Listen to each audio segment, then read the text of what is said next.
नमस्कार, मैं हूं आकर्षण पल और इस समय आप ये सीधी तस्वीरें देख रहे हैं करनाल के बस स्टैंड की बैक साइड से। और मैं आपको बता दूं कि ये वो लोग हैं जो लगातार टैक्सी चलाकर अपना गुजारा बत्ता करते थे। जिस तरह से कल लॉकडाउन में कुछ छूट दी गई है, इन लोगों की मांग है कि हमारे को भी कुछ ना कुछ छूट मिलनी चाहिए थी, हमारे को भी गाड़ियां चलाने की इजाज़त मिलनी चाहिए थी, क्योंकि टूरिस्ट जो है वो इस समय बिल्कुल मार्केट में नहीं है, क्योंकि होटल्स बंद हैं। पूरे तरीके से लॉकडाउन की पालना करवाने के लिए होटल्स को, रेस्टोरेंट्स को और जो भी टूरिस्ट प्लेसेस हैं उनको पूरे तरीके से बंद किया गया। ऐसे में जो ये लोग हैं इनकी समस्या अपनी जगह आकर खड़ी हो गई है, क्योंकि इनका जो महीने का, एक महीने का खर्चा ये बता रहे हैं कि 50 से 60 हज़ार रुपया हमारी एक गाड़ी की किस्त, इंश्योरेंस, टैक्स मिलाकर और जो ड्राइवर की तनख्वाहें हैं उसको मिलाकर खर्चा पड़ जाता है। हम वो खर्चा करेंगे तो आखिर करेंगे कहाँ से, क्योंकि मार्च से ही लॉकडाउन की जो स्थिति है वो लगातार बरकरार है और तभी से इनका काम धंधा पूरे तरीके से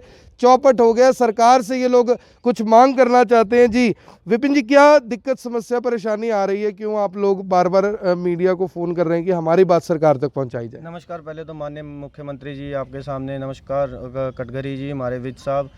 हम ये कहना चाहते हैं कि सर, पहले तो कोरोना से पहले ही हमारा काम बंदा हुआ था फरवरी से ही, और उसको चलते चलते 3 महीने हो गए। फरवरी, मार्च, अप्रैल भी आग चला गया।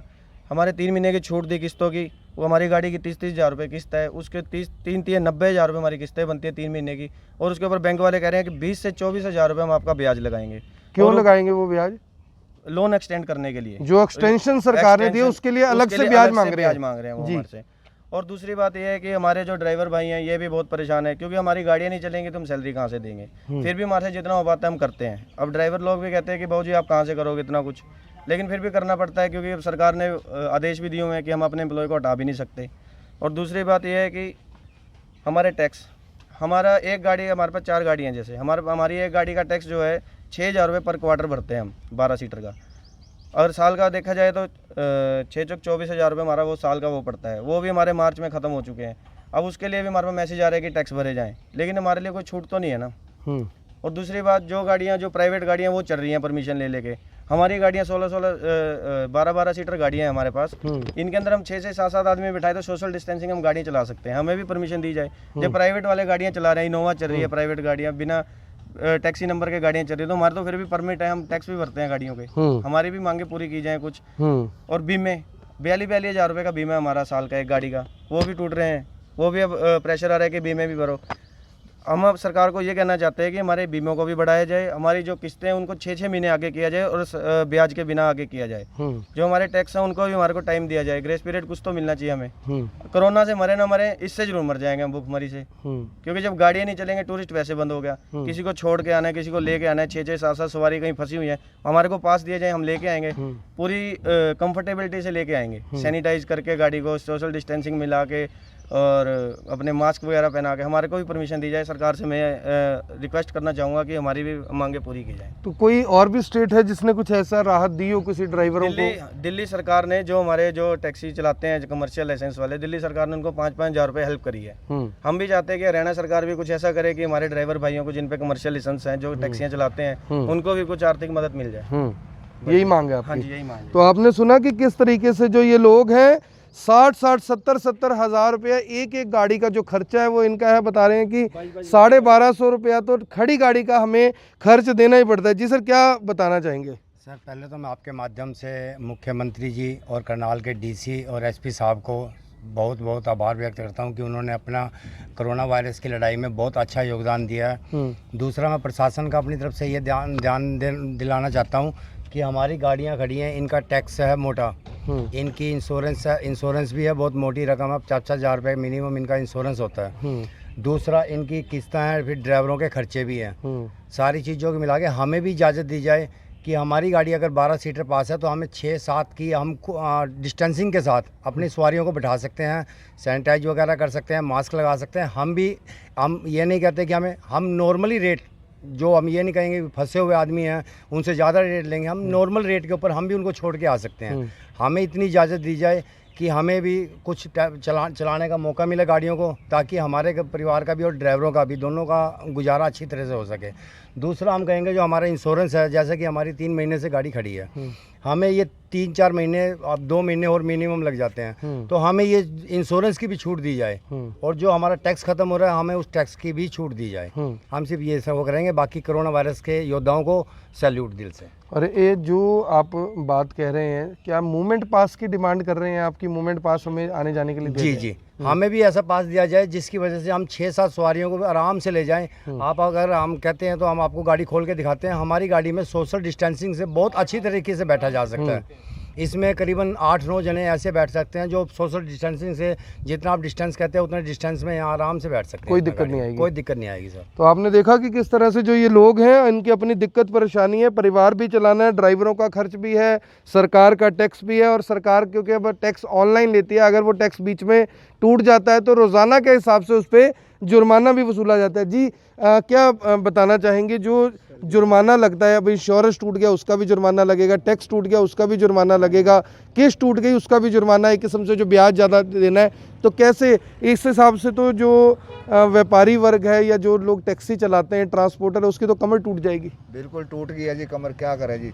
1 महीना होता तो चलो परवाह ही नहीं थी हमारे को जी। 3-3 महीने हो गए, 3 महीने भी और काम नहीं चल रहा। मेरे को 40 साल हो गए इस लाइन में जी। हमें पता है जी 3 महीने तो मतलब ही नहीं है टूरिस्ट आ जाए जी। और तो टूरिस्ट भी डरेगा एक बार तो।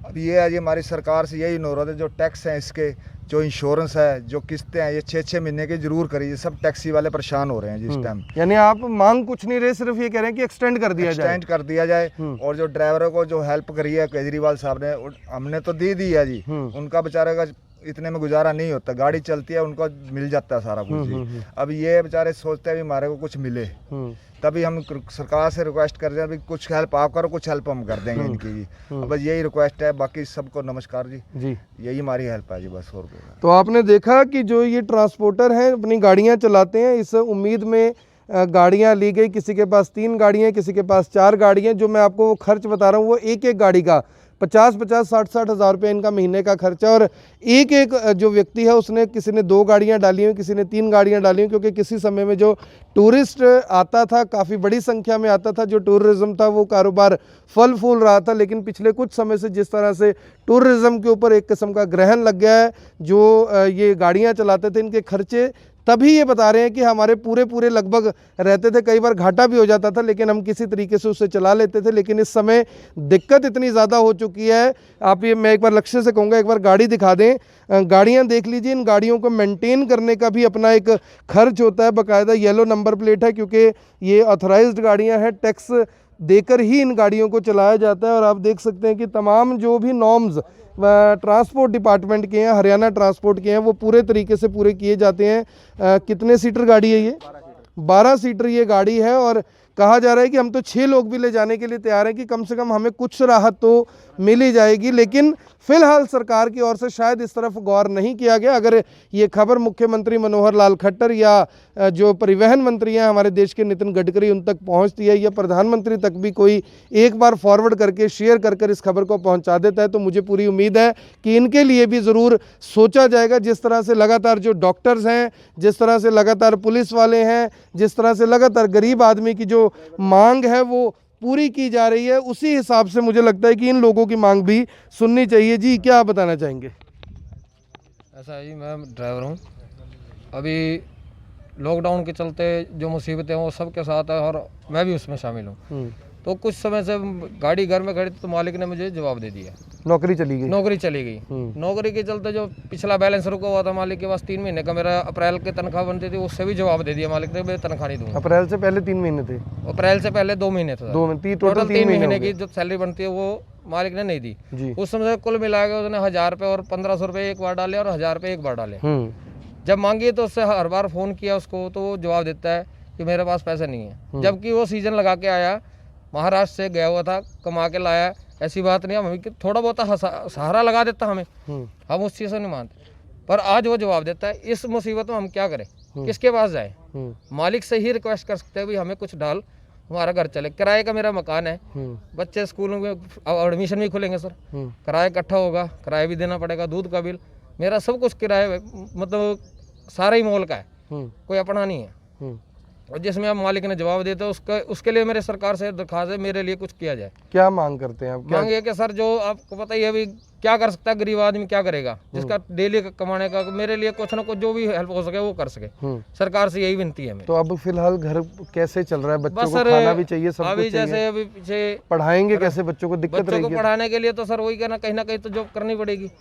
अब कहाँ करें कहाँ नहीं, ये समझ नहीं आ रहा, क्योंकि लॉकडाउन के चलते अब सब कुछ बंद है। तो इस टाइम तो हालात ऐसे है कि सर 10 रुपए भी जेब में नहीं है। तो जब क्या नाम है आपका? मुकेश कुमार। मुकेश जी, जब रात को सोते हैं तो सोते हुए या तो आदमी संतुष्ट होता है या परेशान होता है, टेंशन होती है, क्या माहौल रहता है? 2-3 बजे तक नींद नहीं आती है, सही बताएं तो आपको 2-3 दिन में नींद नहीं आती है। बच्चे परेशान, बच्चों को मैं चुपचाप उनको दिलासा देता हूँ, बेटा कोई बात नहीं। कितने बच्चे हैं आपके? 2 बेटे हैं जी। तो सर हम फैमिली के 4 मेंबर हैं। महीने के खर्चे आपको पता ही है, जो किराए पे मकान है तो उसका किराया क्या 4000 मेरा किराया है सर। बिजली का बिल भी है, दूध का बिल भी है, मिनिमम 1000-1500 रुपये बिजली दूध का बिल है, राशन भी है सर, उसमें फिर बच्चों की फीसें लगाइए। अब मेरा नौकरी चली गई तो उससे बाद तो मैं बिल्कुल ही बेसहारा हो गया हूँ। नौकरी चली गई है, आप समझ सकते हैं कि मामला कितना जो संवेदनशील है इस समय। लोग यानी अपने दर्द को अगर कह सकते हैं तो एक मीडिया ही उन्हें सोर्स नज़र आता है कि मीडिया के ज़रिए ही हम अपने दिल की बात सरकार तक पहुंचा सकते हैं। जो हमारे दिल का दर्द है वो सरकार तक पहुंच सकता है, और वो मुझे लगता है कि पहुंचेगा भी। और सरकार को चाहिए कि इन लोगों की तरफ एक बार ज़रूर देखें, जो लोग अभी तक टैक्स देकर, जो लोग किसी न किसी तरीके से सरकार को चलाते हैं, और ये तो बहुत मोटा टैक्स हर महीने देते हैं, टैक्स भी देते हैं। जब इंश्योरेंस होता है तो इंश्योरेंस के ऊपर GST लगता है, वो भी पे करते हैं। हर तरीके से लोगों को रोज़गार भी दिया हुआ है। जो मालिक है वो चाहते हैं कि हम रोज़गार ना छीने किसी का, लेकिन जो स्थिति इस समय बनी हुई है वो ऐसी ही है कि रोज़गार छीनना चाहे वो नहीं चाहते, लेकिन तनख्वाह देने के लिए उनके पास पैसे नहीं है। तो आखिर इस बात का जो भी फैसला है, जो भी निर्णय है, वो सरकार को ज़रूर लेना चाहिए कि किस तरह से जो इन लोगों की मदद की जा सकती है। आप सब लोगों से अपील रहेगी कि इस खबर को ज़्यादा से ज़्यादा शेयर ज़रूर करें। ऐसे बहुत सारे लोग होंगे, बहुत सारे ड्राइवर्स होंगे, ट्रांसपोर्टर होंगे जिनकी ये दिक्कत समस्या होगी। मैं सभी से अपील करूँगा कि अगर आप लोग इस वीडियो को देख रहे हैं, इस वीडियो को शेयर ज़रूर करें, प्रतिक्रिया ज़रूर दें कि किस तरह की राहत आप मांगते हैं। हो सकता है कि आपकी आवाज़ सरकार तक पहुँच जाए और आपको कुछ राहत मिल सके। आप देख रहे हैं IBN 24, मैं हूँ आकर्षण उपल अपने सहयोगी लक्ष्य वर्मा के साथ, करनाल से आप सभी के साथ लाइव। धन्यवाद।